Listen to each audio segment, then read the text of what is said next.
Maman, ça se passe, j'ai sur mon lit à bouffer sa langue en buvant dans mon whisky quant à moi.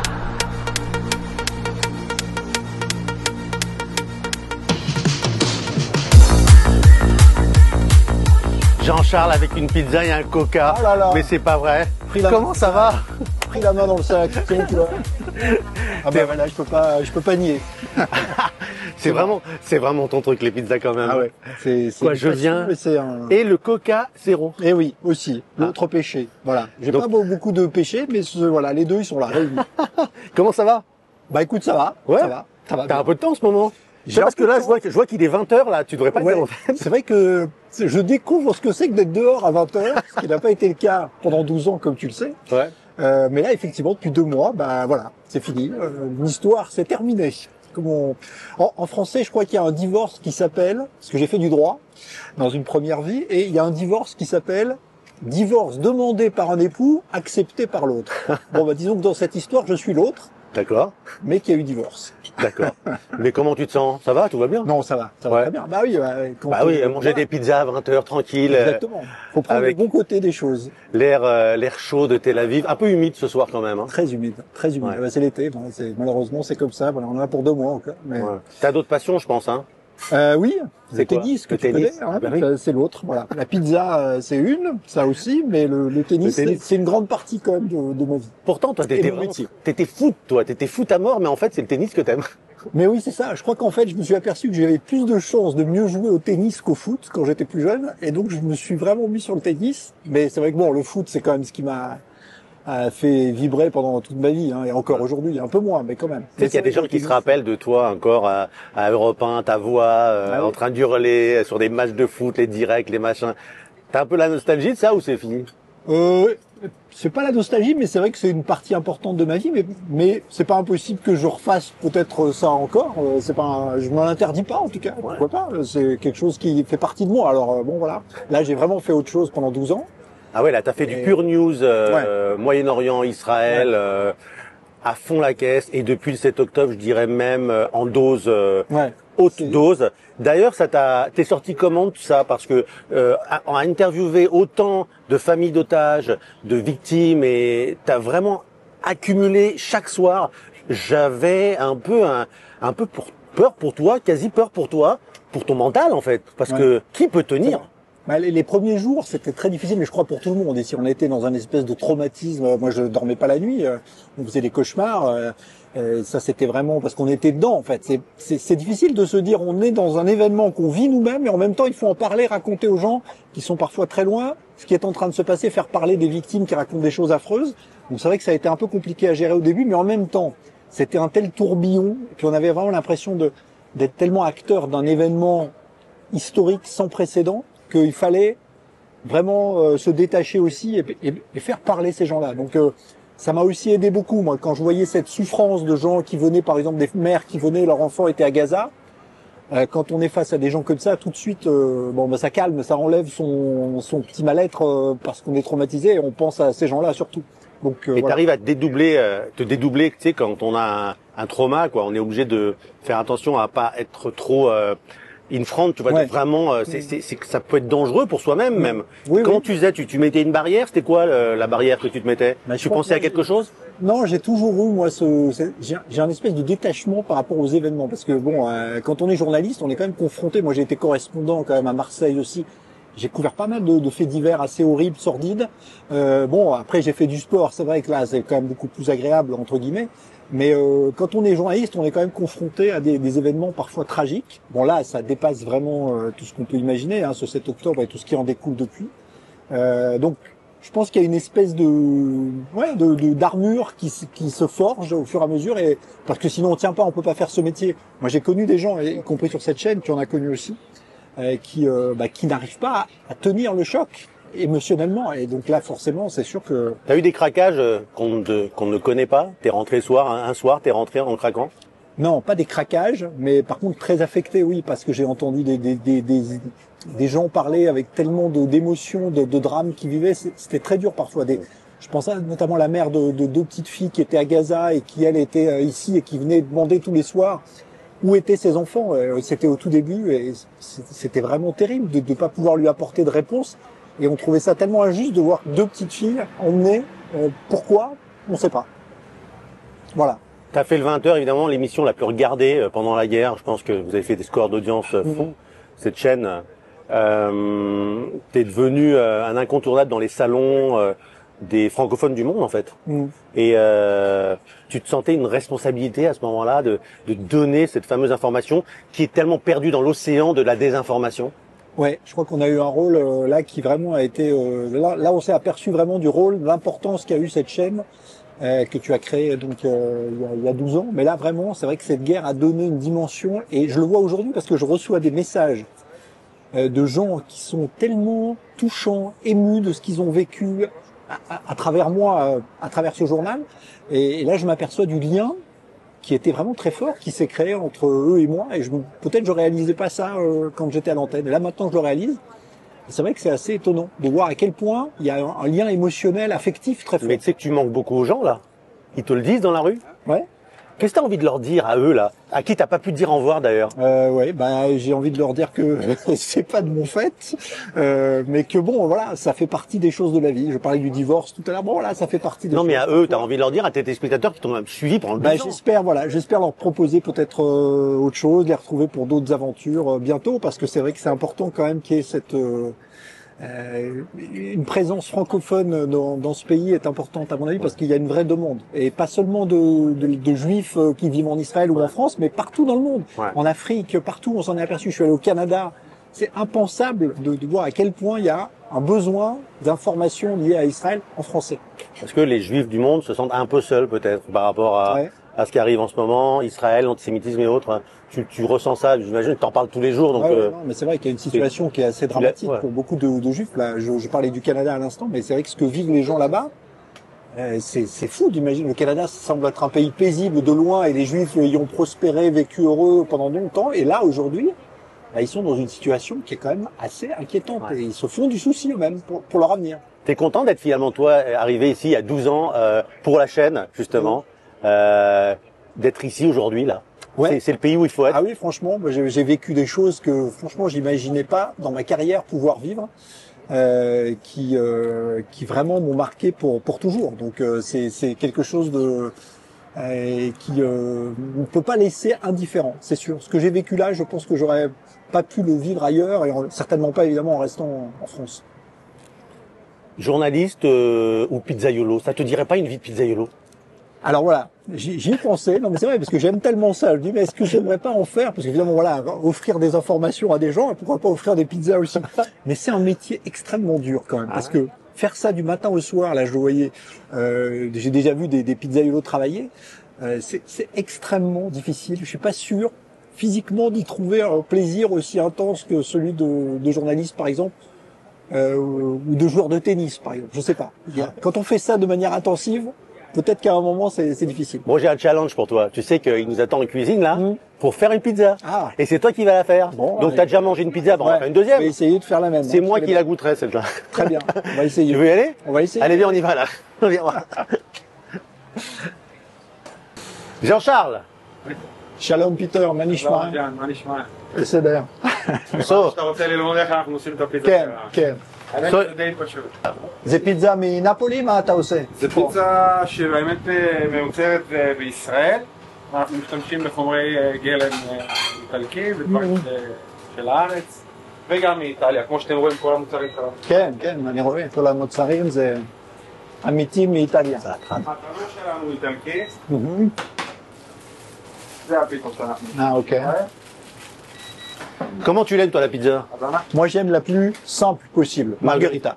T'es comme moi, t'es comme moi. C'est comme ça qu'on connaît les spécialistes. Mozzarella, sauce tomate, basilic. C'est quoi, toi, ton truc à toi? Non, moi, ce que je disais, c'est qu'à Marseille, souvent, on fait cuire la pâte avec la sauce d'abord quelques instants pour que la sauce colle à la pâte et après, on rajoute la garniture, le fromage et tout ça. Comme ça évite d'avoir un fromage et dessous la sauce tomate qui coule. Ça, c'est pas bon. Ken. Non, mais t'es un vrai spécialiste, en fait. On rigolait pas, là. C'est une passion, vraiment. Moi, la pizza, c'est depuis tout petit. Vraiment, c'est quelque chose dans lequel j'ai grandi parce qu'à Marseille, peu de gens le savent, mais c'est vraiment une ville qui est l'une des patries de la pizza parce qu'il y a par exemple des camions pizza à tous les coins de rue, et c'est quelque chose avec lequel on évolue constamment. Et moi, je suis fan de ce plat depuis tout petit. Je peux pas passer une semaine sans en manger, j'adore ça. Voilà. Et donc je me suis mis à les faire après. Bon, qu'est-ce qu'il faut pas faire là? Genre ouvrir le... Oui, il faut garder la température. Ouais. Il faut surveiller que ça soit cuit sans être trop gratiné, parce que c'est Donc, pas un gratin. Là, t'es en train de faire ta pizza, d'accord? Donc, Voilà. vas-y, surveille. Surveillance de pizza. He's doing his own pizza, ok? Voilà. Donc c'est, ouais, j'étais d'accord, c'est un... בין 3, בין 2 ל-3. Non, ça c'est bien, parce qu'en plus אני le... אוהב בערך בשלב הזה, בערך כשנשאר עוד דקה, להפוך אותה טיפה. Ah ok, moi il faut la remuer un peu de temps en temps. Ah ouais, là déjà elle est en train de fondre un peu. Ouais. Ouais, c'est bien de la tourner. אותה, ואז זה יוצא שעבר בכל הגבול. Ouais. Ouais. Mon expérience, c'est que j'ai beaucoup voyagé dans ma vie, comme tu sais, j'étais journaliste sportif pendant longtemps, et donc je voyageais partout. Et qu'est-ce qu'on mange partout, et qui est une sorte de référence quand on veut manger quelque chose qui n'est pas à base de viande, comme je le faisais, c'est la pizza. Et j'ai pu trouver partout dans le monde, c'était mon rôle à chaque fois, parce qu'on était des groupes à voyager comme ça de journalistes, c'était de chercher la meilleure pizzeria de l'endroit où on était, parfois dans des endroits complètement paumés, ça m'est arrivé en Norvège par exemple, et d'essayer de trouver à chaque fois la meilleure pizzeria, parce que alors, des fois c'était réussi, des fois pas trop, mais vraiment on peut trouver des pizzas napolitaines à peu près partout dans le Donc, monde. si tu nous files une adresse, on peut te faire confiance à toi. Ouais. D'accord. Je Regarde, pense. check la pizza toi-même. Can he try to... Sure. Vas-y, Ouais, sure. vas-y, check là. Voilà. Bon là elle est bien, hein. Là, elle est bien? Ah ouais, elle est bien. Hein, the time, the top là. Hein. Allez, let's go. Il y a une technique pour ça ou pas? Moi j'ai la mienne, hein. Je Il suis faut gaucher. faire fort, je crois. Je suis gaucher, alors bon, voilà. Ouais. J'ai mis en 4. 4 c'est bien, 4 c'est טוב, או כמה אתה חותר? אנחנו חותכים ל8, למרות שהיא 8. קטנה קצת, בדרך כלל זה גודל של 6. Voilà, ça c'est la vraie margherita. Vous savez pourquoi? C'est le drapeau d'Italien en fait. C'est les 3 couleurs. Rouge, blanc et vert. Bah oui. Now you can enjoy it. Allez, prends ta pizza, on arrive. Ah, תודה. עכשיו ירוקי וחם. כן, יש לי. תודה. Allez, ton chef-d'œuvre là, ton chef-d'œuvre, ramène-moi ton chef-d'œuvre. Voilà. Moi, je veux la goûter ta pizza. Bah, j'espère que vous serez pas déçus. Ah, tu m'as appris un Elle a l'air truc bonne. avec les... Je savais pas du tout l'histoire des couleurs. Ah, les couleurs, ouais, c'est très important ça dans l'histoire de la pizza. Oh là là. Tu sais que j'ai lu des livres, hein. Il y a des livres qui existent sur les pizzas. Moi, j'ai lu des livres sur l'histoire de la pizza. Bah, évidemment, Naples, tout part de Naples. Mais Marseille a joué un rôle très important dans le développement de la pizza, notamment en France. Parce que l'émigration napolitaine à Marseille dans les années 30 fait que ça s'est développé et que Marseille est devenue la place forte de la pizza aussi après. Donc voilà, nouvelle vie pour toi alors là. Bah, nouvelle vie, ouais, c'est voilà. C'est vrai que ça a été un peu brutal, hein, faut pas se le cacher, hein, mais bon, voilà, faut. T'as accepté réfléchir. ça et puis voilà, et tu passes à autre Ouais, chose. Complètement, on passe à autre chose et on fait autre chose, peut-être, on va voir. Il y a plein de choses qui se mettent en place et on va voir. Et quand on présente le 20h tous les soirs, est-ce que on continue de s'informer, on continue à être au fait de l'actualité quand on travaille plus? Moins, faut le dire. Là, il y a une sorte de décompression. Évidemment que je regarde toujours ce qui se passe parce que c'est en plus là, le pays est en guerre encore, donc on peut pas se voiler la face de notre environnement. Il y a des gens qui attendent encore des otages. Ça, c'est quelque chose en plus vraiment qui m'a beaucoup accaparé depuis le 7 octobre. Donc je suis tout ça. Mais c'est vrai que j'ai pris une espèce de distance forcément parce que je suis plus impliqué, quoi. Je me lève pas le matin en me disant qu'est-ce que je vais faire ce soir dans le journal. Là, je me lève le matin, je dis est-ce que je vais jouer au tennis? À quelle heure j'accompagne ma fille, mes fils? Qu'est-ce que je fais à manger? Voilà, c'est ça mon programme, là, pour l'instant. C'est pas, j'en suis plus à quel invité dans le journal. Donc pour l'instant, ça te manque pas, quoi. Non. Le challenge, enfin tout ce qu'on dit sur le news, c'est-à-dire qu'on est accro aux news en fait, et on peut décrocher du news en fait, t'es en train de dire. Bon, j'ai pas décroché vraiment parce qu'en plus j'ai été appelé par d'autres médias en France. Bon, alors j'ai pas décroché complètement, mais on peut quand même prendre un peu plus de distance, oui, parce que c'est obligé. Et je vais pas trépigner comme ça chez moi en me disant ce soir à 20h qu'est-ce qu'il va y avoir. Non, il faut se protéger, quoi. Il faut mettre un peu de distance. T'as regardé beaucoup les matchs de tennis, Roland Garros, Énormément. Wimbledon. Ça c'était vraiment providentiel. J'ai pu voir la finale la plus longue de l'histoire. Je l'ai vu aussi, énorme. C'était formidable. Ah ouais. Voilà, et celle de Wimbledon après. Non, vraiment là-dessus, timing était bon. Ouais. et nos matchs qu'on fait ensemble, parce qu'on fait aussi du tennis évidemment ensemble, c'est peut-être pas de ce même niveau, mais on s'amuse quand même. Non, on s'amuse bien, ça s'amuse bien. Mais justement, j'essaie de voir si le fait d'avoir plus de temps l'heure, ça nous permet de jouer le soir, par exemple. Est-ce que ça change aussi mon jeu, peut-être? Je vais voir. Je vais faire un bilan à la fin de l'été. Pour Je pense que si on continue à manger des pizzas le soir, voilà, on n'est pas sûr. Hein. C'est le problème, mais en même temps, c'est pas si calorique que ça. Faut arrêter de dire que la pizza fait grossir. Les Italiens, ils en mangent tout le temps et ils sont pas gros. C'est pas un peuple d'obèses. C'est vrai, j'ai vu ça. Ouais. Voilà. Attends, je vais la goûter. Hein. Bah oui, goûte. Oh là là, attends. Tu vas voir que bon, c'est quoi? Il y a du fromage, ok, mais un petit peu de farine, c'est pas non plus. Je vais l'appeler. C'est la pizza du Grand Direct. Voilà. Ah bah voilà. La pizza c'est le Grand Direct, ça s'appelait? Quand on a lancé la chaîne, c'était le Grand Direct. Exact, tu vois. Je me souvenais de ça. C'était le 17 juillet 2013. À 20h, précise. Lacre. Quel moment? Tu savais que tu allais rester comme ça 12 ans? Non, jamais de la vie. Et tu l'as fait? Jamais. Vraiment, c'était un moment incroyable qu'on a vécu. Bon, en tout cas, je te souhaite le meilleur pour le prochain. Merci. Bah, merci à vous. Hein. Bonne soirée. Je te laisse finir. Hein. Bah, on va pas pouvoir tout manger. Hein. Ça va pas être possible. Allez, ciao. À la vôtre. Salut.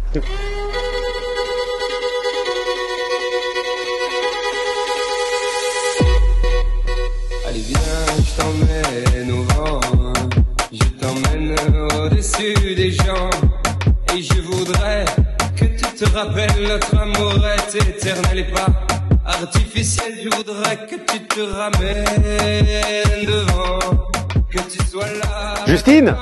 Salut. C'est toi? Ben oui, c'est moi, en chair et en Comment os. ça va? Mais je te reconnais là, ça y est. Parce qu'on s'est jamais rencontrés en fait. Non, on s'est jamais rencontré en vrai, pas encore. Eh ben, enchanté Stéphane. Enchanté, ravi de te rencontrer. Ouais. Moi, je t'ai vu un peu quand même sur Insta. Tu vois ma tête tous les jours sur Insta quasiment. Ouais, Si je me quasiment. suis un peu.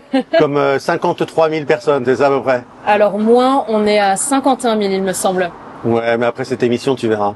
Tu vas les avoir les 2 ans. Les Ça 2 va 000 de décoller, plus. tu penses? Ah ouais, après cette émission, c'est Ok, je te fais confiance. Donc Justine in Israël, ça c'est le titre de l'Insta. Ouais, Que exactement. t'as ouvert il y a combien de temps? Alors j'ai ouvert mon compte Instagram le 18 février 2025, donc il y a à peu près 5 mois. Et voilà, puis on est 51 000, donc c'est très très chouette. Incroyable. Ouais.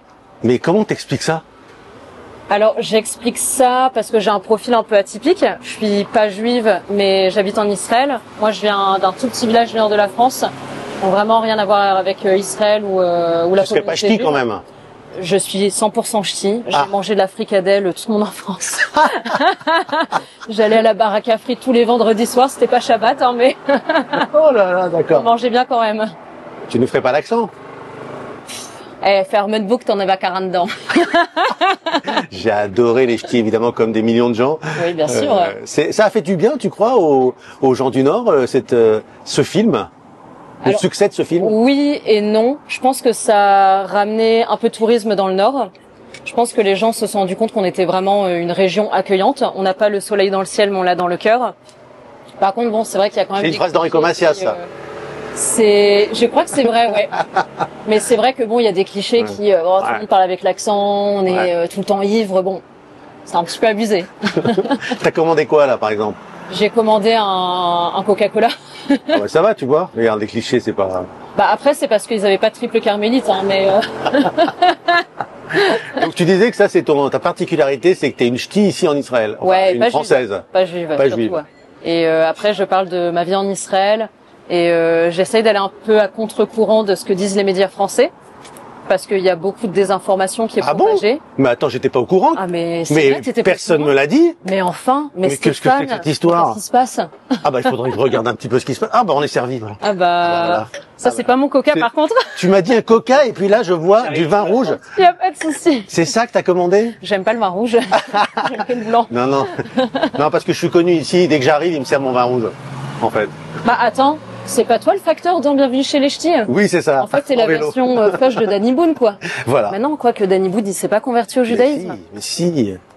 C'est T'es fou, ça. israélien? Tu vois, il y a des ch'tis qui se convertissent au judaïsme. Et toi? Peut-être un jour. Ah. Mais ça regarde moi et Hachem. Bravo. Donc alors, tu disais que tu avais une particularité, donc et c'est peut-être ça qui fait que t'as un succès. Ouais, et après, je pense que je suis arrivée à un moment où, bon, franchement, le sujet du conflit israélo-palestinien est très en vogue. Donc, dès qu'on poste une vidéo où il y a Israël, elle a tendance à faire plus de vues qu'une vidéo normale. Donc, déjà, il y avait ça. Et après, au niveau des francophones qui font du contenu sur Israël, bah il y a pas trop de personnes qui font ce que je fais. Souvent c'est vraiment de la hasbara ou ça va être de la religion pure et dure, mais sur la culture juive et la culture israélienne, bah il y avait pas trop. Donc je pense que bah j'ai répondu à un besoin peut-être. Et j'adore aussi les chaim déjà. Alors je vais me servir. Les chaim, comment on dit en ch'ti? Hein? En santé, je crois. Santé normale. Santé biloute. Santé biloute. Les chaim. Ce qui est bien, c'est que tu es très très active évidemment et très et puis tu touches les gens et puis j'adore.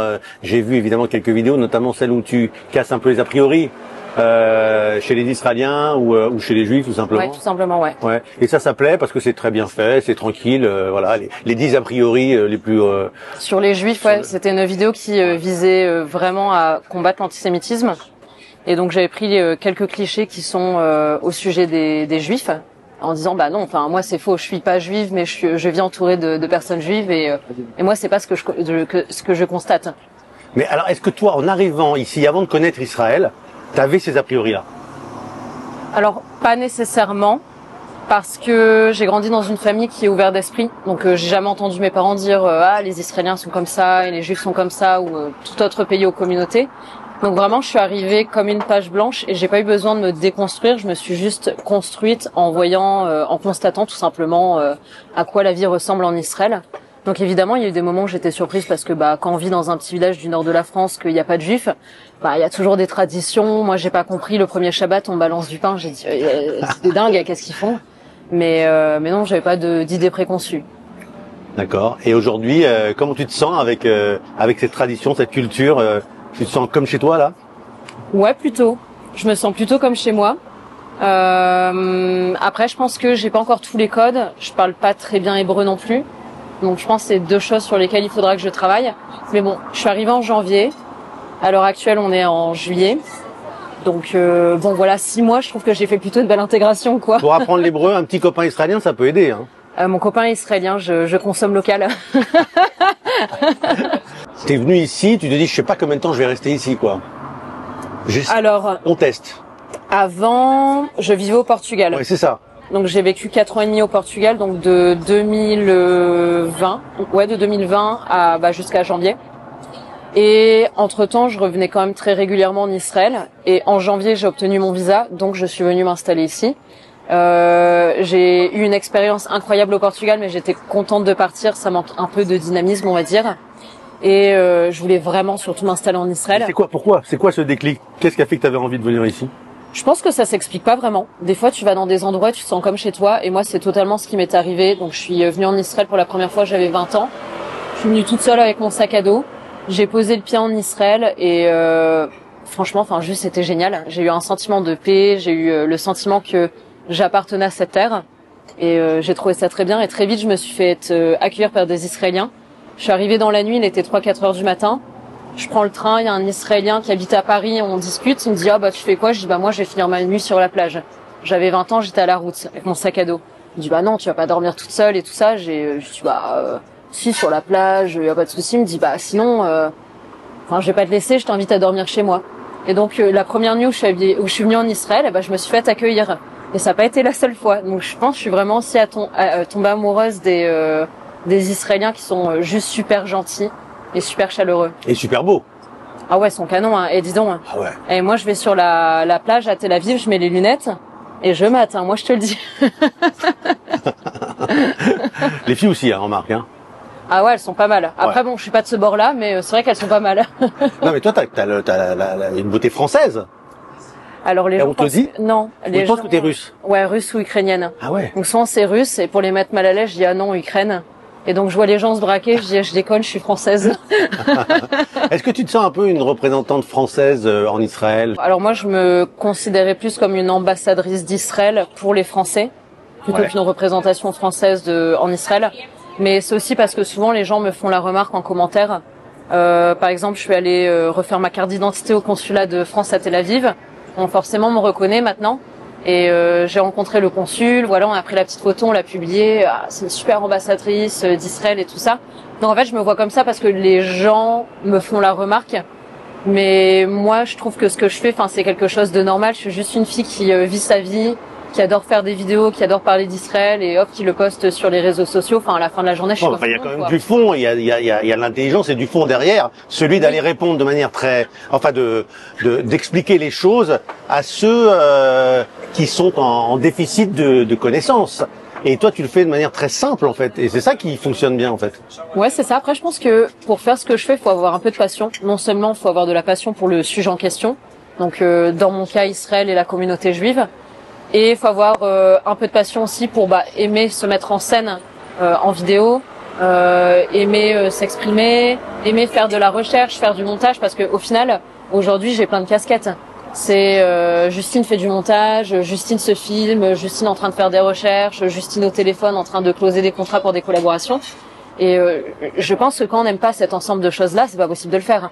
Donc moi, je me considère vraiment comme juste quelqu'un de passionné au final. Et comment c'est accueilli en France, tes amis, le public en France? Alors, la majorité des personnes qui me suivent sont quand même des personnes de la communauté juive.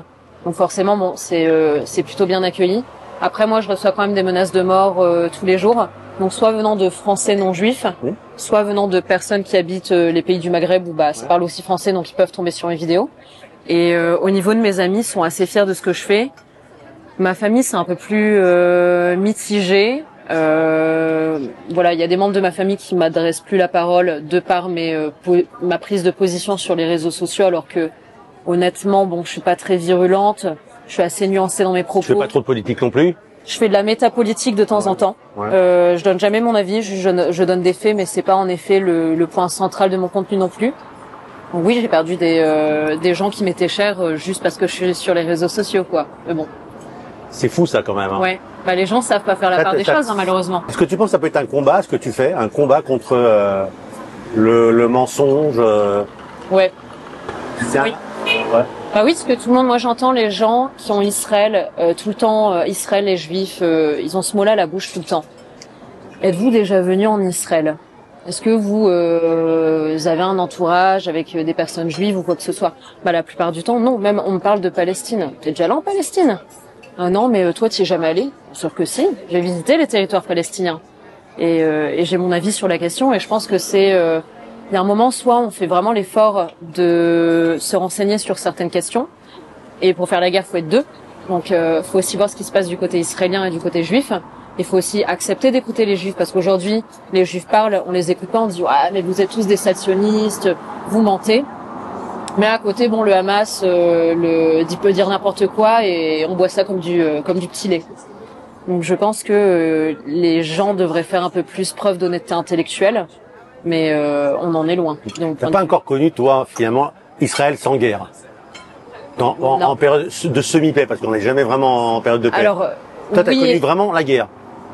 En termes de vivre en Israël, ouais. Oui. En termes de venir en Israël, je venais déjà avant le 7 octobre. Donc j'ai vu sans guerre, mais c'est vrai que je suis arrivée en janvier, donc forcément compliqué. Même après le 7 octobre, je venais super régulièrement sur des longues périodes. Donc oui, j'ai connu les attaques de l'Iran, les bombardements, certains actes terroristes. Juste, j'ai eu de la chance de pas être là pendant le 7 octobre. Ça, c'est vrai, j'étais au Portugal, et même de voir des images sur Telegram et tout ça, images qui n'ont pas été montrées au monde entier parce que bon, tu comprends, elles sont trop violentes. Alors que le monde entier aurait dû les voir pour comprendre ce qui se passait, quitte à en choquer quelques-uns. Moi, je les ai vus avec mon copain, et j'ai été traumatisée. Donc, je pense que si j'avais été ici en Israël, ça aurait été vraiment quelque chose de très très compliqué à gérer. J'ai une copine qui était là pendant le 7 octobre, qui habite ici. Elle s'est arrêtée de parler. Pourtant, en soi, elle n'a pas vu de gens mourir en vrai, il lui aurait rien arrivé, c'est plus de peur que de mal, mais le traumatisme était tel que pendant plusieurs semaines, elle ne parlait plus. Et ça, je pense que le monde entier devrait le savoir. Voilà, une Française qui habite ici, qui parlait plus. Et qui les fait savoir, en tout cas. Ouais. Continue de le faire. Bien sûr. Merci. C'est chouette de te rencontrer ici. C'était très chouette. On est au rendez-vous, on a pris rendez-vous dans ce super resto qui s'appelle Le Rendez-vous. J'adore ce resto. Je viens de temps en temps. Il est halavi et kasher. Ouais. Il est vraiment très bon. Et il y a un petit peu il y a un petit côté parisien, regarde. Il y a un petit côté parisien. Ça fait du bien, petit retour aux sources. Merci Justine. Merci. Bon, à plus tard. À plus tard. Allez, ciao. Ciao. Salut. Ciao.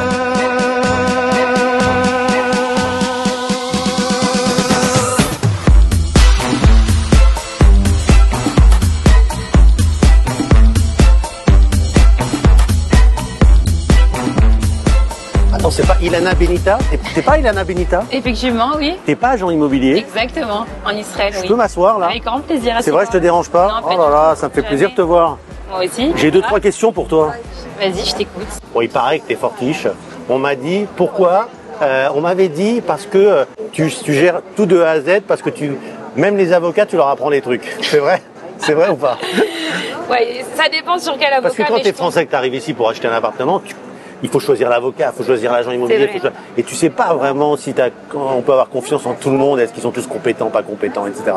Le plus important quand tu arrives en Israël et que tu vas acheter un bien immobilier, c'est d'être bien entouré. C'est vraiment le b.a.-ba. Il faut avoir un très bon avocat, un bon agent immobilier, un très bon courtier en crédit et également une bonne équipe derrière si tu veux faire des travaux, gérer les travaux ou quoi que ce soit. Donc moi, j'aide mes clients et je propose vraiment les meilleurs intervenants dans ce système-là. Ouais. Dans l'acquisition d'un achat En immobilier. toute sympathie en plus. Ouais, bien sûr, bien évidemment. Pas à la française. On dit qu'il y Toujours. a un style français ici qu'on aime bien en C'est fait. vrai, c'est vrai. Les Français Je suis assez aiment. douce, mais Ouais. en même temps, je dirige mes clients vraiment pour les orienter au mieux. Ouais. Ouais. Bon alors, combien d'expérience déjà? Écoute, moi j'ai débuté à Paris dans l'immobilier haut de gamme, dans le 17e et tout l'ouest parisien. Et après, je suis venue m'installer en Israël juste après les événements du Bataclan. J'ai fait mon alia et ça fait au Hachem 10 ans que je suis en Israël et que je travaille à Netanya et un peu partout, du nord au sud. Ouais, avec une clientèle francophone évidemment de France. Francophone, mais pas que. Pas que. Mais pas que. On va dire J'ai- international aussi. un Ouais, peu. j'ai énormément de clients de Los Angeles, New York, canadiens. Des Et- francophones ou des anglophones? Non. J'ai des Israéliens qui habitent Ouais, à you New speak York. English, you speak English. Ouais, yes, a little. Je Ah me bon débrouille. Quand faut acheter un bien, t'inquiète pas que je me débrouille, je me fais comprendre. Ouais. Donc, anglais, je me débrouille, hébreu complètement, et français également des clients italiens et vénézuéliens. Sache-le. Énormément, une très grosse alia. Donc tu dois avoir beaucoup de travail, je pense. Écoute, ça va. Ça va, grâce à Dieu, je m'en sors bien. C'est un peu compliqué à tout gérer par rapport à tout ce que je fais, mais on fait en sorte. Alors On fait au raconte-moi où ça en est en ce moment, parce qu'on fait des points immobiliers pour savoir, comment va le marché aujourd'hui ici en Israël, malgré la guerre, enfin tout ce qu'il y a. Comment ça va là? Tu peux me donner un mieux. point? Écoute, je te dis honnêtement, le marché... Là on est en se porte- 2025, ok? On est En 2025. 2023, 2024, le marché était très bien. On avait beaucoup de ventes dans les projets neufs. 2024, on va dire qu'il y a une stabilité du marché immobilier en Israël. Mais comme je le dis à tous mes clients, dès que la guerre va terminer, les prix vont flamber comme après le Covid. Ça va être dingue. Si les gens pensent qu'aujourd'hui les prix sont chers, ils n'ont rien vu de ce qu'il va y avoir. Ça va être incroyable. ça s'arrêtera jamais Ça de monter s'arrête en fait. Écoute, non, malheureusement, on a des frontières. Le pays, il peut pas aller au-delà. Donc, malheureusement, c'est une question d'offre et de demande. On a énormément de demandes. L'offre, on essaye de construire, mais par rapport même, par exemple, je te donne une petite donnée. La donnée démographique en Israël, elle est de 2,9 par femme, donc ce qui est énorme. Donc forcément, on construit, mais on n'arrive pas à subvenir à tous les besoins de tout le monde. Et avec la forte montée d'Alia qui arrive, je sais pas si t'es au courant, t'as dû entendre parler. En France, Ouais, mais en France, les chiffres sont pas impressionnants encore. en Alia, Ouais. j'ai énormément d'Alia en 2025. Énormément de familles depuis le 7 T'as un octobre. chiffre à nous donner? Écoute, tu peux demander à l'agence juive. Là, en ce moment, juste au mois de juillet, il y a eu plus de 300 familles qui ont fait leur alia. Une grosse partie qui sont venues à Netanya s'installer. Également, Tel Aviv et un peu Ashdod. Donc, on a une grosse alia et ça ne cesse d'accroître. Encore maintenant, j'étais en voiture avec mon mari. On parlait avec un ami. Il va faire son alia, là, si tu veux, au mois de septembre. Donc, on a une très grosse alia et forcément, et également, on a une grosse alia des États-Unis qui arrive avec tout ce qui se passe à Los Angeles. La montée de l'antisémitisme, elle est partout et tous les juifs, en fait, ils ont le regard vers Israël. Ouais. Donc, il y aura toujours du travail. il y a toujours du travail, il y aura toujours des biens pour tout le monde. Il faut juste être très bien entouré et se décider. C'est le plus important. Quand tu Et sais ce puis que tu veux, avoir après, quelqu'un faut comme foncer. toi qui fait tout clé en main, quoi. Ouais, voilà. C'est ça l'idée, quoi. En fait, exactement. Moi, ce que j'ai ouvert il y a 3 ans, c'est qu'en fait, mes clients, le but, c'est que je veux qu'ils soient en sécurité avec moi. Qu'ils se disent, c'est pas une galère d'acheter un bien en Israël. Il n'y a aucune galère, c'est très facile. Ok?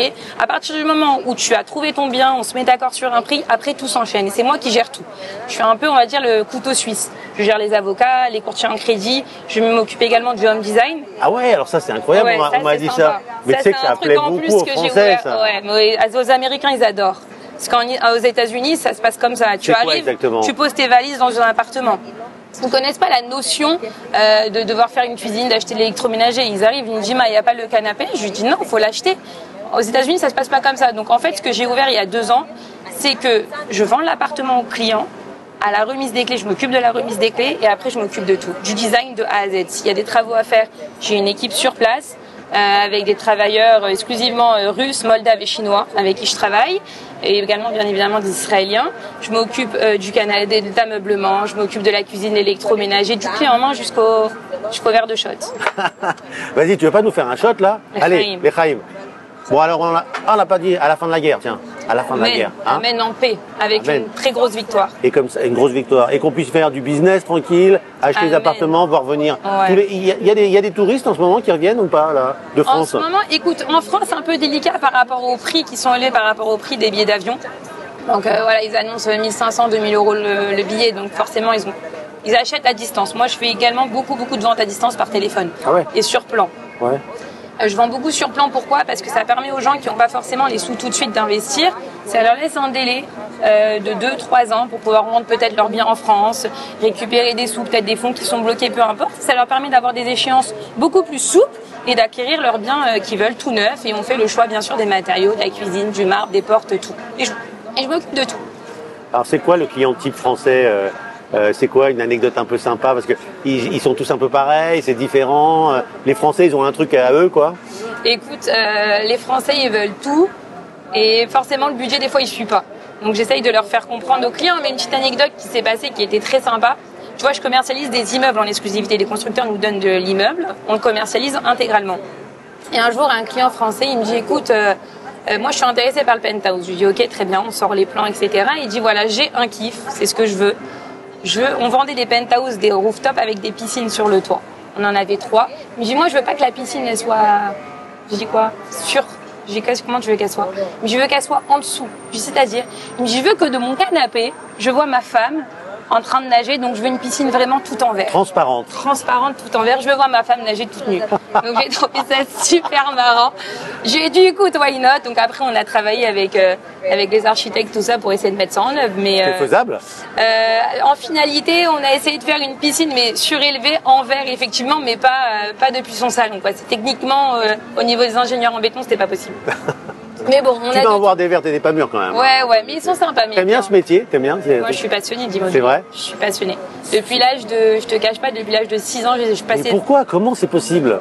Écoute, j'adore déjà les maisons. J'adore. Je trouve que la maison, c'est vraiment l'essence même de la personne. Quand t'es bien chez toi, t'es bien pour le reste de la vie. C'est tous les jours, tu dors là-bas, tu montes là-bas. Ouais. Donc c'est super important. C'est vraiment le foyer, la niche, tu vois, de l'homme. Donc pour moi, c'est l'essence même, l'appartement, et j'aime bien faire visiter des appartements, j'aime bien voir plus loin. Tu vois, sur un appartement, je vois tout de suite le potentiel qu'il a.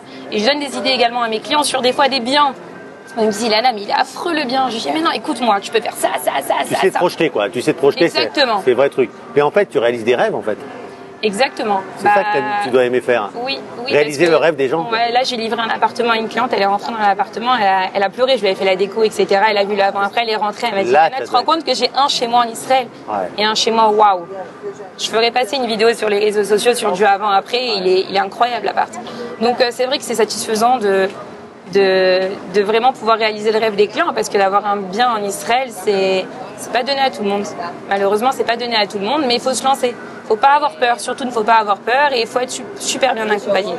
Bon, tu nous finiras tes tuyaux. Merci, Lana. Avec grand plaisir. Bah, je te laisse passer ta soirée, hein. Il va pas tarder à arriver là. Oui, il va pas tarder. Salut. Bye, à bientôt, Stéphane, ciao. bonnes nouvelles. Bye.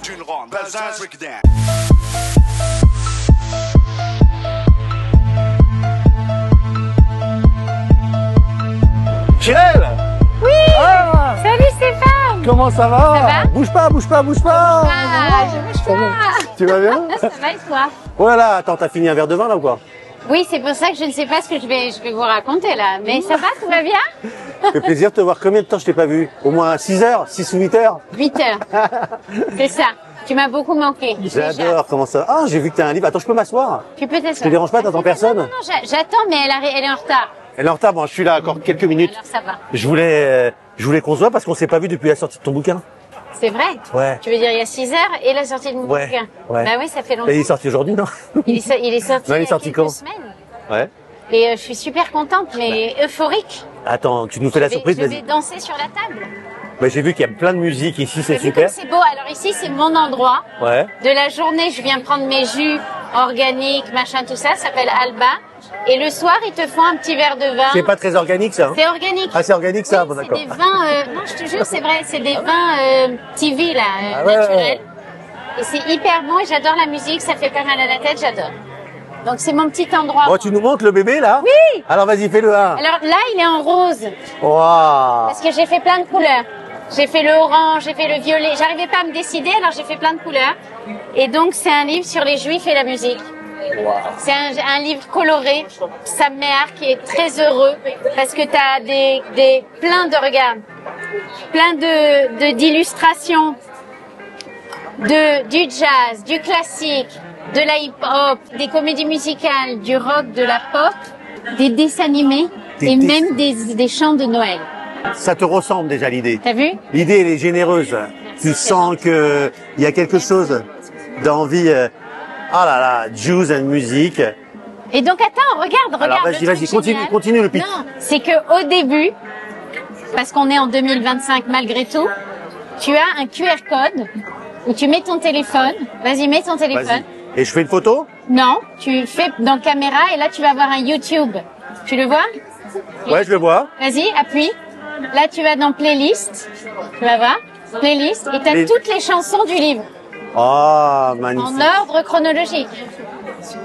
Et t'as plein de découvertes où il y a en fait des gens que tu soupçonnais jamais être juifs et leur lien au judaïsme, pourquoi le peuple juif, c'est un peuple qui a tellement donné dans la musique, dans ce domaine, même s'il a donné dans plein d'autres domaines, celui-là il est particulier parce qu'en fait nos prières depuis qu'on est un peuple, elles ne sont que chantées. Et en fait, Dieu, il nous a insufflé un vrai talent dans la musique, qui fait qu'on arrive à communiquer avec lui en chant, et on arrive à donner au monde énormément de lumière grâce à ces musiques. Il paraît qu'il y a une surprise dans le livre? Alors, la petite surprise, c'est que j'ai créé un album un peu bizarre, qui s'appelle John Abraham et Emily Rose. Ok. C'est pas ma voix, mais c'est mon album. En fait, l'ingénieur du son a fait une erreur quand je suis allée enregistrer une chanson. Et il a descendu le ton de ma voix 2 tons et demi plus bas et on a découvert une voix d'homme extraordinaire que j'adore. Et donc j'ai décidé de lui écrire un album à lui, qui est moi, mais en 2 tons et demi plus bas. En homme. Et donc je l'ai appelé John Abraham comme mes 2 grands-parents. Et après j'ai mis mes 2 grands-mères, Emily Rose, où en fait ils chantent avec une voix féminine. Donc c'est un album assez spécial et dedans il y a un QR code où tu peux, en fait ici tu vois, tu peux découvrir un nouvel album. Avec et l'écouter. Et donc c'est ta voix en fait qu'on reconnaîtra pas. Voilà. Mais là c'était une surprise, mais c'est pas grave. Ah bon, mince. Mais tu peux la faire la voix? T'arriverais à la faire? Je peux pas. Tu peux pas descendre de ton. C'est irreconnaissable. Et après la deuxième chose, c'est que le 8 septembre, je suis super contente parce que là tu vois il y a les comédies musicales, il y a Barbara Streisand. Et ben je chante Yentl and Me le 8 septembre au Palais des Glaces à Paris et j'ai hyper hâte parce qu'on a dû le décaler, bah oui. Et là, on va revenir et on va faire un énorme festin, une grande joie extraordinaire au Palais des Glaces. J'espère y être. Victoire. J'espère y être. Est-ce que tu parles de la 8e note? Oui. C'est pas vrai. Ah, j'ai pris quelques cours de Torah. Alors tu as Do, Ré, Mi, Fa, Sol, La, Si, et la 8e note qui est en fait 8 comme l'infini. Et c'est Yoel Benaroche, mon rab, il a expliqué que c'est la note du silence. Et c'est la note qu'on retrouvera au Beth Amikdash. C'est le silence. Il faut le silence pour pouvoir écouter de la musique. Donc, c'est magnifique. Donc, il y a la note du silence. Waouh. Voilà. Et ça t'a pris combien de temps de faire ça? Écoute, j'étais un peu obsessionnelle. Donc, pendant 1 an et quelques, je n'ai fait que penser à ça, que parler de ça et que faire ça le jour et la nuit. En plus, je l'ai fait pendant que juste après avoir accouché de mon bébé. Et donc, je donnais à allaiter et j'écrivais le livre en même temps. J'ai eu de la chance de pouvoir travailler avec Marc-Antoine Coulon, qui est un illustrateur extraordinaire, je te montre, qui lui a voulu en fait donner de son talent dans ce livre parce qu'il a une vraie Amy Winehouse, parce qu'il a Barbara Streisand forcément parce qu'il tu me raconteras l'anecdote avec Barbara Streisand. J'adore cette anecdote. Moi, je la connais, mais le public la connaît pas. Alors, l'anecdote avec Barbara Streisand, elle est fabuleuse. En courte, mais je la veux. Bon, je suis fan de Barbara Streisand. Pareil. J'ai fait Yentl and Me parce que j'aime tout ce qu'elle fait, etc. Et un jour, je suis à New York chez un ami, j'ai 18 ans, chez un ami avec sa famille, table de Shabbat, et mon père m'appelle. Et il me dit... André Djaoui. André Djaoui, le producteur de cinéma, etc. Et il me dit, tiens, je te passe quelqu'un. Donc je sais pas à qui je parle. Donc elle me dit, hello, how are you? Et elle me dit pas qui c'est. Et elle me fait deviner. Alors je sais pas, moi, au bout d'un moment, je dis, I don't know, who is it? Et elle me dit, it's Barbara. Barbara Streisand. Et là, je suis avec les gens à table et je leur dis, it's Barbara Streisand. Et donc elle me dit, écoute, je sais que tu viens à Los Angeles la semaine prochaine, viens dîner à la maison. Et moi, je me dis, mais je vais dîner chez Barbara Streisand, c'est énorme, pour moi, c'est extraordinaire. Donc, j'achète ma plus belle robe, je mets des boucles d'oreilles, je m'attache les cheveux. J'arrive devant chez elle, dans un truc incroyable. Mon père ouvre la porte avec elle. Elle est en jogging. Lui, il est en lin blanc, comme ça. Et moi, j'arrive, genre pour le bal, tu vois? Et on a fait le dîner, et à la fin du dîner, on a regardé, il y avait Apollo 13 à ce moment-là au cinéma, et on a regardé Apollo 13 en avant-première, sous la couette, devant le grand écran, avec Barbara Streisand. Donc, tu es en train de me dire que ton père est sorti avec Barbara Streisand? Un peu. Un petit flirt, pour un flirt avec toi. Il a eu quelques flirts célèbres, hein? Ah ouais, ouais. Ah, quand même, hein? Écoute, franchement, ouais. Mais voilà. Donc, et c'est lui, mon père, je lui dois ce livre aussi. C'est vrai? Et énormément d'autres choses. Mais en fait, il a un livre qui sort qui va s'appeler Juif, et où il prend, mais là, pour le coup, toutes les inventions, la politique, la Bible, enfin tout ce que le peuple juif a amené au monde. Ah, c'est le même esprit, quoi. Le peuple juif, il fait 0,02% de la population. Mais c'est comme le chiffre pi. C'est un tout petit chiffre, mais qui est infini dans tout ce qu'il donne. Donc, c'est ça, il est généreux, ce peuple. Tous les prix Nobel mais il est mystérieux, les gens n'arrivent pas à comprendre parce que c'est miraculeux, mais il faut accepter le miracle. Le miracle, c'est quelque chose qui s'explique pas, donc il est inexplicable. Maintenant, l'autre partie de l'histoire, c'est que ça pourrait être pris pour un livre un peu ethnocentré. Ethnocentré, on est en train de... Tu sais quoi, tu as vu Couleur pourpre? Oui, bien sûr. Alors moi, de Spielberg, d'ailleurs. Ouais, Couleur pourpre à Broadway. Donc Couleur pourpre, ça parle des Noirs, tout le monde est noir sur scène, c'est extraordinaire. Ah, tu parles de la comédie musicale. La comédie musicale. Ouais. J'ai pleuré toutes les larmes de mon corps. Mais il parle des Noirs avec une fierté extraordinaire, avec chacun qui est sur scène, il n'y a pas un blanc sur scène. Et tu te sens, même si toi tu n'es pas noir, tu te sens faire partie de cette histoire, ça te touche, parce qu'on est tous des êtres humains. Et ben ça, c'est le peuple juif. Et ça peut toucher n'importe qui. Et d'autres peuples ont fait d'autres choses. Oui, bien sûr, mais le peuple juif a un lien spécial avec la musique. Comment ça se fait qu'on lui en veut? Les anges, ils chantent, ils ne parlent pas. Les anges, on dit dans la Torah qu'ils chantent. Tous les jours, la création, la symphonie de la création est renouvelée. D'ailleurs, on les accueille le Shabbat en chantant. En chantant. Shalom Aleichem. Les deux anges. Ben oui. Oui. Comment ça se fait qu'avec tout ce qu'on amène, on soit aujourd'hui si maltraité, si maltraité dans le monde? C'est inexplicable, c'est pas rationnel. On peut pas donner tout ça et être aussi peu nombreux. Donc c'est ou énervant, ou on admire, ou ça nous plaît pas parce qu'on peut pas l'expliquer rationnellement. Mais moi je dis, venez, on n'explique pas tout rationnellement. On laisse une part de mystère et de miracle, comme Israël qui est un miracle. Qu'est-ce qui t'a fait faire ça? Est-ce que c'est justement, tu l'as fait après le 7 octobre? Ouais. Donc est-ce que ça a été un déclencheur? La haine des autres? La haine. Je pense pas que c'est le déclencheur. Mon déclencheur, c'était que j'avais besoin de joie. J'avais besoin de simcha dans un moment où c'était très dur d'en trouver. Et donc la musique, c'est comme un truc qui te guérit. Tu écoutes de la musique et tu guéris, tu écoutes des sons. Ils font maintenant des trucs de psychologie avec le son, avec la musique pour guérir les gens. Et ben ça m'a guéri. Et j'espère que ça va amener plein de joie aux gens à qui ça intéresse. Un peu d'amour, un peu de paix. Tu évidemment, c'est en France et il commence à se vendre en France et tout. Il se vend sur le site Jews and Music. Il est accueilli par les juifs et les non-juifs? Alors pour l'instant, c'est vrai qu'il y a beaucoup de juifs qui le commandent. Mais moi je dis que justement, c'est pas que pour les juifs, c'est aussi pour les non-juifs parce que on doit tous savoir ce que chaque peuple a amené. Et si le peuple juif... Et ça surprendra, par exemple, quel artiste surprendra que les non-juifs? George Michael. Ah ouais, c'est beaucoup de ça. Il n'a pas su qu'il était juif jusqu'à ce qu'il il était avancé en âge. Alanis Morissette, elle savait pas. Et même, tu sais, on a 1000 façons d'être juif. Donc tu peux être juif religieux, tu peux être juif et pas croire, tu peux être juif. Et que philosophiquement, et c'est ça que j'aime dans ce livre, c'est qu'ils expliquent leur lien qui est autant différents qu'il y a de juifs Ouais, sur qu'ils Terre. soient religieux ou pas religieux, ils ont quand même un ascendant, une culture, quelque chose de juif qui leur a Une étincelle. dans leur talent, quoi. Ouais. Dans leur talent. Et il Il y a l'avait- un talent juif, en fait. Parce qu'en fait, oui, mon père, justement, il demande, est-ce qu'il y a un génie juif? Oui. Est-ce que ça existe, le génie juif? Mais en fait, le fait d'avoir toujours été de côté, outcast, et souvent,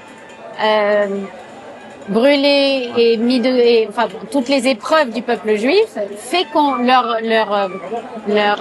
matière créative est très, très, très forte pour justement combler toutes les injustices qu'ils ont vécues. Il y a Billy Joel dedans? Il y a Billy Joel, bien Oh là là, mais je suis fan. J'adore Billy Joel. Bon, alors, je sais que tu aimes Bruce Springsteen. Il y a C'est pas, Bruce Springsteen. c'est pas Bruce Springsteen. Il sera pas Bruce Springsteen. Non, parce que c'est possible. Mais il y a son batteur. Son batteur depuis toujours. Bah, bien C'est sûr. comment il s'appelle Max Weinberg. Oui, il est dedans. Il est Yes! dedans. Est-ce que tu penses que le fait qu'on ait envie de savoir qui est juif est quelque chose de bien ou de pas bien? Moi, je trouve ça formidable parce que ça veut dire qu'en fait, on est un petit peuple et on a envie de savoir qui fait partie de notre famille. C'est naturel. Si tout d'un coup, tu te rends compte que tu as une cousine au Japon que tu ne connaissais pas, tu es super contente d'avoir une cousine au Japon et tu as envie de la rencontrer. Ben, c'est un peu ça, le fait d'être si petit, on a envie de savoir qui est juif. Je sais pas si toi tu as toujours fait ça, mais quand tu as vu un film depuis ton enfance, à la fin du film tu regardes les noms et tu regardes s'il y a des noms juifs. Et c'est comme ça, c'est normal. C'est parce qu'on est une famille qui s'aime et qui malgré tout, voilà, on est ensemble. C'est le sketch d'Elikaku et la femme, vous êtes juive. Vous êtes juive. Ah, on dirait pas. J'adore. Ben oui, mais c'est ça. Mais ça montre aussi que l'héritage juif et le don de ce talent, il est extraordinaire et il faut montrer la lumière que le peuple juif amène au monde. Et tu penses que ça Grande peut lumière. participer à une meilleure compréhension de notre peuple et des juifs et peut-être calmer un peu cet antisémitisme grimpant? Je sais pas si je pense que l'antisémitisme c'est pas notre problème, c'est leur problème aux antisémites, ce n'est pas notre problème. Enfin, les pauvres qui se font frapper dans la rue à Paris. On subit les conséquences, mais on peut pas le résoudre. C'est leur problème. C'est Peut-être avec la communication et l'explication et des livres, peut-être. Je sais pas. Je crois que c'est un fléau, c'est une maladie qu'ils doivent résoudre. Nous, ce qu'on doit faire on ne doit pas résoudre leurs problèmes, on doit devenir nous-mêmes. Et quand on prend notre place, les autres après ils respectent une fois que tu as pris ta place. Ouais. Donc moi, je pense que le fait qu'on prenne notre place, qu'on sache qui on est, qu'on ne veuille pas devenir quelqu'un d'autre, qu'on accepte notre lumière et qu'on la donne, c'est ça notre rôle à jouer. Bon, la vie, ça va, sinon, les enfants, ça se passe bien? Magnifique, merci. Ouais, tranquille. La vie en Israël? C'est le paradis malgré qu'on ne voit pas que c'est le paradis. Moi, je le sens comme le paradis. Même avec toutes les difficultés, c'est comme la famille. La famille, c'est compliqué, mais il n'y a rien de plus beau. Ben, c'est pareil. Tu vois la vie en rose comme ton livre? Exactement. Parce Et que bravo. je le choisis. Et continue. C'est dur. C'est pas naïf, c'est dur, c'est un choix. C'est un travail de tous les jours de voir le rose. On peut D'accord. penser que c'est naïf et que c'est bête, mais c'est pas du tout ça. C'est plus Je te profond. souhaite le bien, que ce livre se vende. Mais je te le donne. Ah, en plus? Oui, parce qu'il est rose, alors je trouve que ça te va bien. Mais j'adore, moi je suis très woke. Merci Jirel. De rien. Bon, c'est quoi, c'est la 30e interview qu'on fait ensemble? Oui. Eh ben j'ai Pour la préféré celle-là. 31e. Moi j'ai préféré celle-là. On va en refaire d'autres. Avec plaisir. Merci encore. Allez, à bientôt. Je te laisse les Chaim et puis bon bah j'y vais avant que la personne arrive, je sais pas D'accord, qui, mais Ma sœur. merci encore pour le livre Salut. et Beatzlacha. Merci beaucoup. Mouah. Bisous. Bye. Ciao. Bye.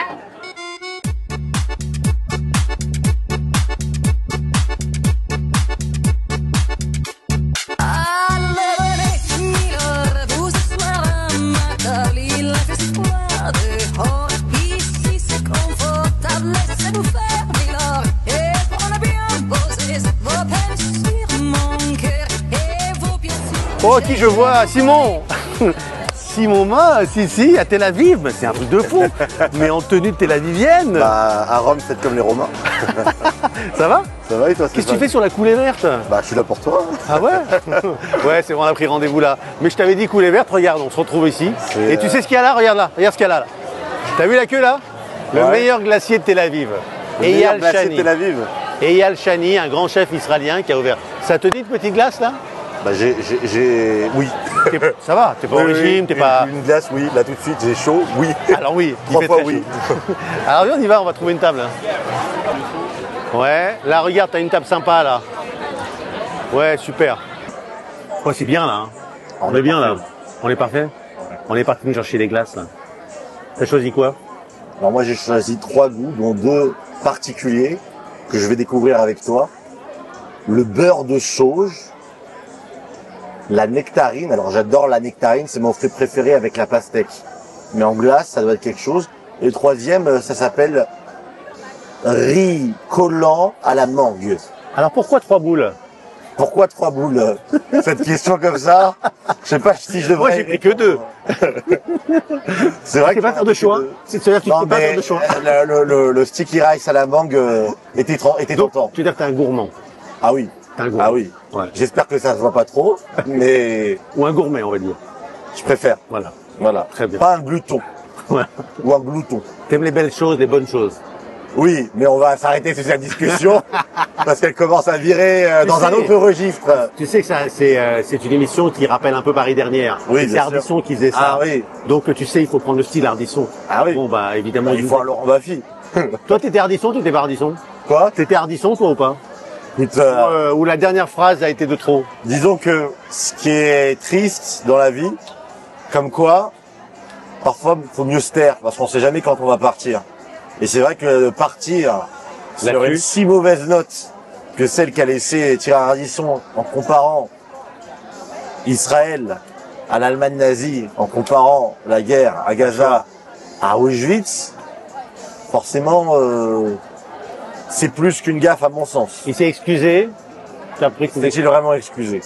il a sorti une excuse. Il a envoyé un communiqué après que l'émission a été enregistrée. Il avait largement le temps de le faire avant, mais il vient de décéder. Donc il faut pas. Par respect quand même. On est d'accord. Juste par On est d'accord. par dignité. Mais il toi- faut ne pas insulter les morts alors qu'ils viennent d'être enterrés. Mais pour en venir à ce que tu fais toi, Simon Moss, une célébrité vraiment galopante, on va dire depuis quelque temps. Mais voilà, mais on va dire les choses. Mais intéressant parce que d'abord t'es pour nous une vigie. Tu regardes ce qui se passe et tu dénonces.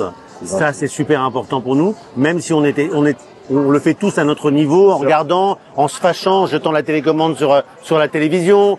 Mais toi Tant tu que vas. c'est pas sur des gens. Tant que c'est pas sur des gens. On est non violent. Mais quand même, tu vas aller chercher. Mais t'as beaucoup de taf, en fait. Beaucoup de taf. Bien sûr. Bon alors, ce qu'il faut dire, c'est que je suis pas seul. Ouais, bien sûr. Je suis pas seul, mais c'est vrai que on dit souvent on a perdu la guerre de la communication. Ouais. Israël, les Juifs, et de manière générale, moi, j'associe la guerre que mène Israël dans la bande de Gaza contre le Hamas à l'Occident, puisqu'Israël est le bastion aujourd'hui de l'Occident. Un Occident qui d'ailleurs Dernier rempart. est en perdition du côté européen. On dit souvent ça. Donc finalement, quand je me bats pour Israël, pour les Juifs, je me bats aussi pour l'Occident et pour la France. Maintenant, on peut dire qu'on a perdu cette bataille, cette guerre, la guerre de la communication. Mais moi, j'essaie toujours de relativiser, pas par méthode Coué, mais simplement parce que lorsqu'on regarde, lorsqu'on prend un peu de recul et qu'on divise finalement la portée de nos messages à notre microscopique taille, alors là, on a des retours entre guillemets convaincants, satisfaisants, dans la mesure où les Juifs en France représentent 0,5% de la population française. 0,5%, c'est anecdotique. En face de nous, on a un nombre, une masse. Et malgré ça, des personnes comme moi, qui ne sont pas connues, eh bien, on a des messages qui portent et qui faisons plusieurs millions de vues. Alors qu'en fait, on est minuscule. Et on se mesure à des gens qui, eux, n'ont pas des millions de vues, mais ont des millions d'électeurs. Et finalement, lorsqu'on regarde les choses via ce prisme, là, on a une perspective complètement différente et beaucoup plus satisfaisante. Et optimiste, presque. Optimiste, non, parce que l'optimisme, pour moi, c'est un pari. Moi, pour lutter contre le pari et l'optimisme, je me bats. Voilà, disons pragmatique, avec quelques succès. Mais ça veut dire quand même qu'il y a... Et je suis à moitié ashkénaze, donc je peux pas être complètement optimiste. C'est ça, Voilà. c'est la fameuse blague. Mais il y a un terreau donc de gens qui sont pas encore complètement sûrs d'être anti ou pro Israël, pro Palestine, etc. Ils attendent de voir, ils attendent d'avoir des arguments. Est-ce qu'il y a encore cette partie qui ne sait pas? À mon sens, il s'agit même pas d'un terreau, il s'agit d'un jardin entier, d'un énorme bois même. La grande majorité des Français, dans leur ensemble, n'ont pas forcément d'avis sur la question, appartiennent à ce qu'on appelle cette zone grise, ces indécis, et c'est cette partie-là, cette zone-là, que l'on doit finalement pas conquérir, mais reconquérir, parce que ces personnes-là, naturellement, sont attachées à la liberté, à la démocratie, aux valeurs occidentales, et Israël appartient à ce terreau-là, justement, appartient à ce champ civilisationnel. Et ces gens-là, ce ventre mou, ces indécis, eh bien, ils ont été biberonnés, ils ont été arrosés toute l'année, depuis 2 ans et même avant, de propagande haineuse, très efficace, très puissante, de diabolisation d'Israël. Et à la rigueur, les Rima Hassan et ses compères, les Emery Caron et ses comparses, On sait pourquoi ils le font. tout cela, on va pas les convaincre et c'est pas notre objectif. Notre objectif, c'est de faire en sorte que tous ces Français, qui dans leur immense majorité ne sont pas malveillants outre mesure à l'égard des Juifs, eh bien, au moins entendent un autre son de cloche que celui qui leur est imposé par la propagande. Il leur parvient, tu penses? Vous savez, quand je fais, enfin vous savez, On peut dire tutoie en plus, bien sûr. Stéphane, Mais on on se tutoie dans la vraie vie. Mais oui. En plus, il n'y a pas de vouvoiement ici en Israël. Donc, Exact. c'est génial. Donc moi, j'ai encore un peu de mal, mais j'adore ça. Donc je disais que quand je fais, par exemple, une vidéo sur l'imposture de la posture de la réfugiée palestinienne dont se prévaut Rima Hassan, eh bien, elle fait 4 millions de vues. Seulement sur Twitter. 4 millions de vues, ça dépasse largement la taille de la communauté juive en France. Largement. Donc oui, les messages tombent dans les oreilles de ceux qui doivent l'entendre tous les jours.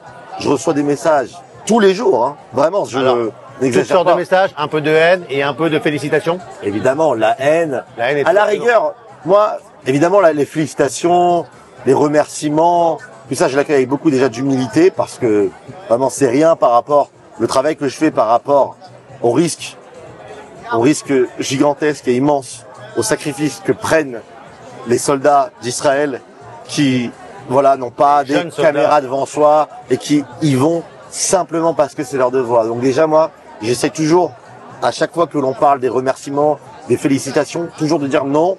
Et c'est pas de la fausse vertu Modestie. ni de la fausse modestie, c'est vraiment, avant-hier, j'ai rencontré des mères de soldats français, franco-israéliens qui sont tombés à Gaza.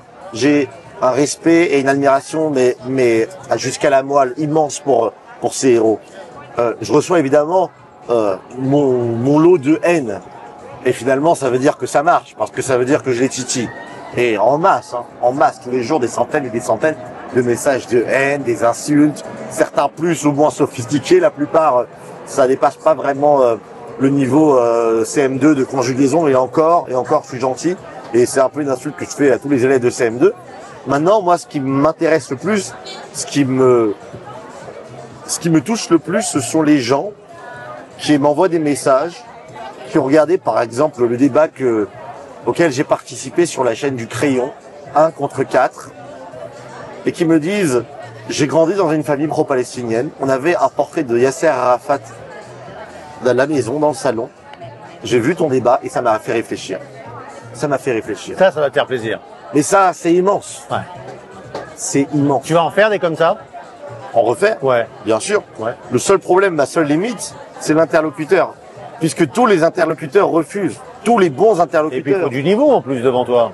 Non mais, Faut quand même. c'est la raison pour laquelle les Emery Caron, les Rima Hassan, qui préfèrent se cacher derrière leur écran et diffuser de manière verticale une propagande, parce que c'est ça la propagande.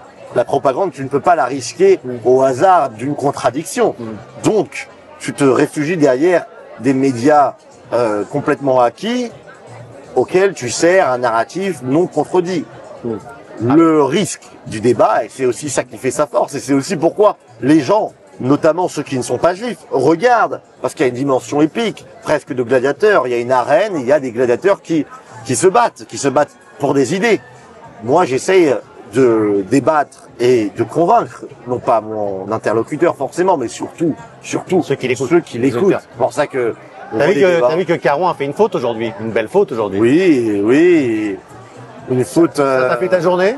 Oui et non. Bon, mais on je le pense sait, mais- que oui, il a assumé que la raison pour laquelle il pensait que l'État d'Israël en fait, selon lui, jouirait d'une sorte d'impunité, alors que c'est quand même le pays sur lequel tous les flashs, tous les projecteurs sont braqués de manière obsessionnelle, contre lui, eh bien, selon lui, il y aurait une impunité, hein, et il a avoué que c'est parce qu'à son sens, parce qu'à ses yeux, c'était un État juif.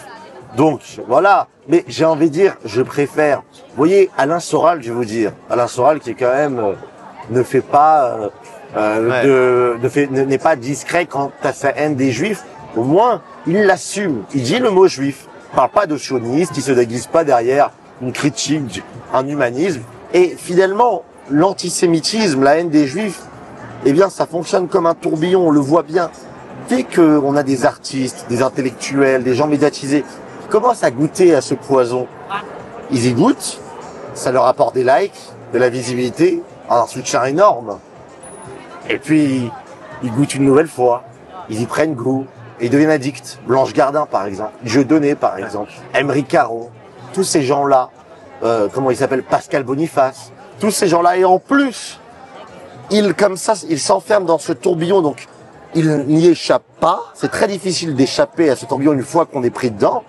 Ils n'y échappent pas, et en plus, ils ont le sentiment, je pense sincère, en fait, finalement, de se faire les révélateurs d'une vérité étouffée, et comme et des victimes finalement de ceux qui les attaquent, c'est-à-dire ceux qui les traitent d'antisémites. Ils ont le sentiment d'avoir mis le doigt sur une vérité que l'on a censurée, que l'on a étouffée. Et c'est ça, en fait, qui est hyper fascinant et séduisant chez eux. Et c'est pour ça que la haine des Juifs marche aussi bien. Bon, on fait une petite pause glace, là. Très bien. Merci beaucoup. Ah là, tu vas goûter les glaces de Yachani. Alors, on va voir si c'est de la sauge ou de la mangue. On va voir. Ça a l'air de la nectarine, ça. C'est de la sauge. T'as goûté la nectarine? Attends, j'ai goûté. Oh là là là là là là là là. Waouh. Dis-moi, t'as fait le tour d'Israël, là. T'arrêtes pas de... Mais qu'est-ce qui se passe? Qu'est-ce qui se passe? T'as un agenda complet, t'es pas en vacances, en fait, là. Tu vas à la rencontre de gens. C'est important de rencontrer le maximum de Français ici en Israël. Parce qu'on fait qu'un avec la France. Et comprendre les Français en Israël, c'est comprendre aussi ce qui se passe en Israël. Ils n'ont pas oublié la France. Ouais. Ils restent français malgré tout. Et c'est vrai qu'il y a quelque chose de très fort quand on parle avec eux. Souvent, on entend et j'entends légitimement, non mais ça sert à rien ce que vous faites ici. Hein, on me dit parfois, ça sert à rien ce que vous faites parce que de toute façon en face, nous déteste. Et moi, j'essaye aussi de leur dire, non, la bataille n'est pas perdue. Et la diaspora juive a son rôle à jouer. Et j'ai envie de participer justement pour défendre Israël, pour défendre ces Français qui vivent en Israël, et pour défendre évidemment les Juifs de France et plus largement la France. C'est presque une mission politique que tu nous racontes. Presque. Ça te titille un peu la politique? Forcément, ouais. Quand on aime la chose publique, on aime la politique. Et puis ça fait longtemps que tu t'intéresses à ça. T'as une conscience politique jeune, non? Mon arrière-grand-père Salomon Moss en Allemagne, lui il est parti en 35 d'Allemagne. Il était déjà, c'était un notable dans sa ville à Ulm, et il était déjà actif dans la défense des Juifs contre le nazisme, la défense de la communauté juive d'Ulm. Et c'est le cas aussi de mon arrière-grand-père, Rodolphe Moss, qui a déjà caché des Juifs, lui-même était juif, mais a caché des Juifs pendant la guerre, qui a construit la synagogue d'Annecy au lendemain de la Seconde Guerre mondiale, et qui a accueilli les familles séfarades, notamment du Maroc, qui venaient justement à Annecy parce qu'ils avaient fui le Maghreb. Et j'ai aussi mon grand-père du côté maternel, Prosper Cohen, qui aussi s'est engagé activement pour la communauté. Donc la politique, tout ça, c'est dans ma famille. Donc tu veux perpétuer ça? En tout cas, c'est de quelle manière? Une mission qui m'incombhe aujourd'hui de cette manière, mais de manière générale, de représenter au mieux, et surtout d'être redoutable. Moi, mon objectif, c'est d'être redoutable et finalement d'être l'épine dans le pied de tous ces ennemis de la France, du peuple juif et de l'Occident de manière générale. Parce que trop souvent, malheureusement, ils trouvent chez nous des caricatures sur lesquelles ils peuvent, entre guillemets, faire leur beurre.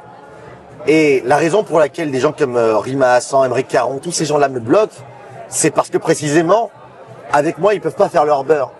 Et moi, je leur offre, je leur dis, venez, on débat, venez, allez, prenons le risque ensemble. Ils le font pas. Pourquoi? Parce qu'il y a un risque. Et c'est ça mon objectif. C'est d'être redoutable, mais pour la bonne cause. D'intimider l'adversaire. Le vrai adversaire. Pas celui qui n'est pas d'accord avec moi politiquement, mais celui qui haït les Juifs, qui haït la France et qui haït l'Occident. Beau programme. Écoute, continue dans cette direction. Je pense que ça va être bien. On a besoin de toi et de plein d'autres gens qui vont dans ce sens-là. Sûr. Et c'est cool d'avoir mangé une petite glace avec toi ici à Tel Aviv. Magnifique. Sur la coulée verte. Sur la coulée verte. Allez. Super. On se revoit bientôt. Ouais. Moi je dois aller, j'ai d'autres interviews à Il faire. faut dire quand même qu'il y a une fille qui allait nous voir, une Israélienne, elle pensait que j'étais un chanteur, parce que tu lui as dit que j'étais un chanteur. Oui, mais comme tu sais chanter. Bah, j'ai chanté Enrico Macias parce que c'est pas difficile à chanter. Mais par exemple, ça ferait quoi? J'ai quitté mon pays, j'ai quitté ma maison, ma vie, ma triste vie, se traînait sans raison. Salut Simon, à bientôt. Ciao.